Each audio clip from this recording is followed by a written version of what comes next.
నా స్నేహితుడు వాళ్ళ మదర్‌కి ఫీవర్ వస్తుంది. 1 ఇయర్ నుంచి కంటిన్యూగా ఫీవర్ వస్తూనే ఉంది. 15 రోజులు తగ్గిద్ది, మందులు వాడతారు. వారం రోజులు బాగుంటది. మళ్ళీ ఫీవర్ వస్తుంటది. మళ్ళీ వారం రోజులు తగ్గిద్ది, మళ్ళీ బాగుంటది. మళ్ళీ జ్వరం వస్తది. అన్ని రకాల మెడికల్ చెకప్‌లు అయిపోయినాయి.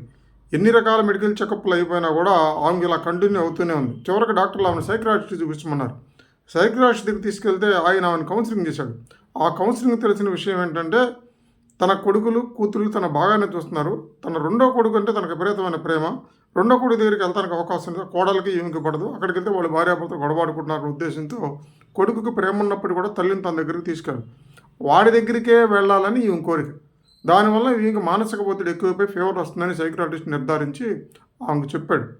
నువ్వు బతికేది మహా అయితే 10 ఏళ్ళో 5 ఏళ్ళో బతుకుతావు.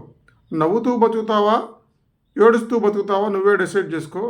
జీవితంలో ఉన్నవాళ్ళని కాదని లేని వాళ్ళ కోసం పరుగులు తీస్తున్నావు.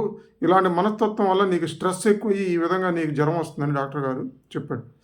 ఎప్పుడైనా జీవితంలో కొందరు మనతో ఉంటారు, కాలక్రమేణా కొందరు వెళ్ళిపోతూ ఉంటారు. అది బిడ్డలు కావచ్చు, బంధువులు కావచ్చు, స్నేహితులు కావచ్చు. కరోనాలో ఎంతమంది సడన్గా చనిపోయారు. వాళ్ళ కోసం ఎప్పుడు ఏడుస్తూ ఉంటాం. ఉన్నదాన్ని వదిలేసి లేని దాని గురించి ఆలోచించడం అనేది ఒక మానసికపరమైన ఇబ్బంది. అలా కాదు, ఈ కొడుకున్నాడు, ఇద్దరు కూతురు ఉన్నారు, బాగానే చూస్తున్నారు. వీళ్ళతో సంతోషంగా ఉండడానికి ప్రయత్నం చేయాలి కానీ ఎత్తుక్కొని ఎక్కడ నీకు దుఃఖం ఉంది దాన్ని ఎత్తుక్కొని మరీ దుఃఖపడతాం అనేది ఎంతవరకు తెలివైన పని ఎవరైనా ఆలోచించండి. చిన్న కానీ పెద్ద కానీ ఎక్కడైతే నీకు ఆనందం ఉందో దాన్నే నువ్వు స్వర్గంగా భావించాలి తప్ప ఎక్కడో లేనిదో దాన్ని ఆలోచించుకొని జీవితాన్ని నరకం చేసుకోవడం అనేది తెలివైన పని కాదు.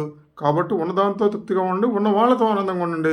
లేని వాళ్ళ గురించి పోయిన వాళ్ళ గురించి అతిగా ఆలోచించి లేని పని సమస్యలు తెచ్చుకోవద్దు.